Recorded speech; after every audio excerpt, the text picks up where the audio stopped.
Pozdrav slušateljima. Ja sam Alvize, a ovo je Extenebris Vox, ili ti glas iz tmine. Audioblog poetske, filozofske i kritičke riječi. Riječ suvremenika. Antonio Šiber o zemlji znanosti.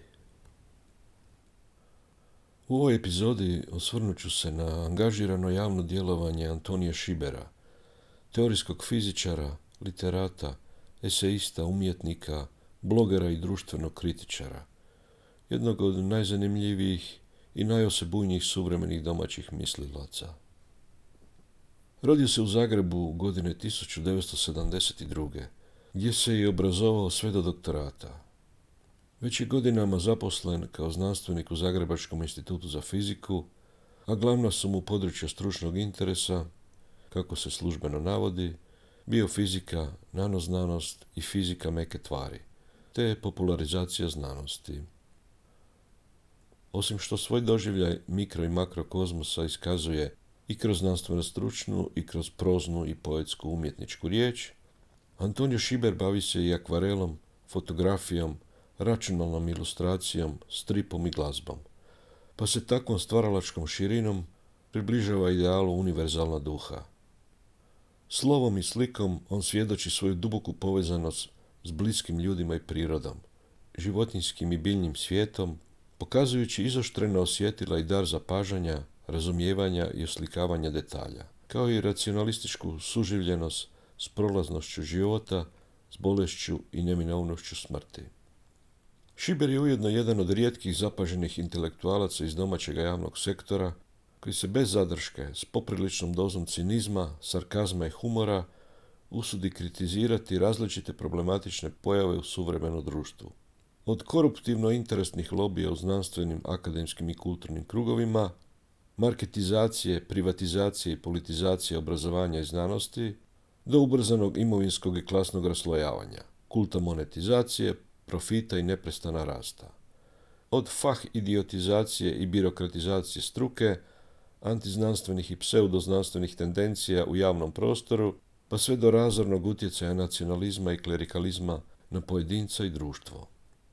S tim u vezi, uopće ne sumnjam da ga zbog njegova britka pera jezika i lijeve orijentacije nemali broj snobovskih kravataša iz kaste bogoljubnih domoljuba i veleuglednih budžetlija u najmanju ruku smatra ekscentričnim, a nacionalnim mizantropom, koga treba zaobilaziti u široku luku.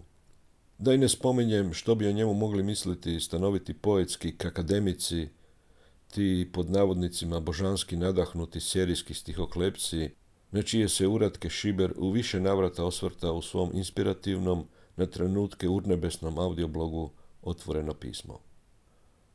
Za ovu prigodu snimio sam recitaciju njegova kratkog, ali riječitog poetskog uratka pod naslovom Zemlja znanosti. Njime se autor satirički pozabavio retrogradnim fenomenom tzv. Katoličkih znanstvenika i znanstvenica. Ljudi koji posjeduju formalne znanstvene naslove i karijere, ali su, napose ako im je to korisno i probitačno, u pravilu spremni znanstvenoj etici i dobrobiti pojedinca i društva pretpostaviti katoličku dogmu i crkvene interese.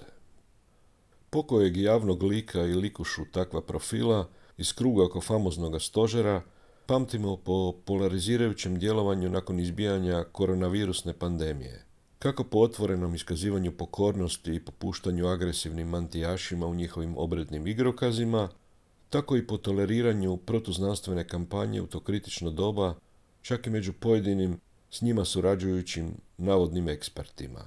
Da i ne govorim o neodgovornim izjavama kolerična seljaka s Pantovčaka, koji jezičinom nadilazi većinu od plejade čobana što su ih partijske knjižice dovukle na ubogi Markov trg u zadnjih 100 i više godina.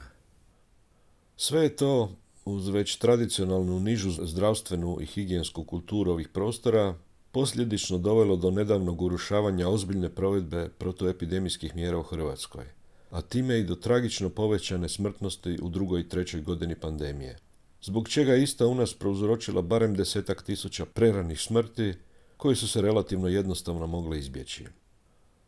Premda su nas režimlije i njihovi trbuhozborci mjesecima i mjesecima izluđivali brojevima zaraženih i umrlih, varijantama i podvarijantama kineske pošasti, mračnim prognozama i spasonosnim cjepivima i testovima, i premda su vlastodržci potezom pera preusmjerili porezom otete milijarde u džepove farmaceuta i pratećih profitera, nije zgorega podsjetiti da je Hrvatska u više od 3 godine pandemije imala podjednak broj s njome povezanih leševa kao i 7 puta mnogoljudnija Australija.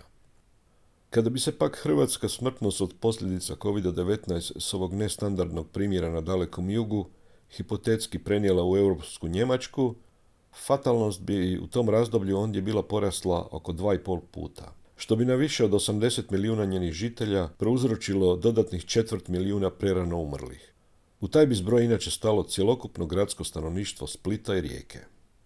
Pritom nije nikakva utjeha da su pojedine istočnoeuropske zemlje, poput na primjer bratskih ortodoksnih autokratura, da ne kažem orijentalnih despocija kao što su Putinova Rusija, Lukašenkova Bjelorusija i Vučićeva Srbija, u pandemiji prošle još gore od Plenkovićeve i Milanovićeve Hrvatske.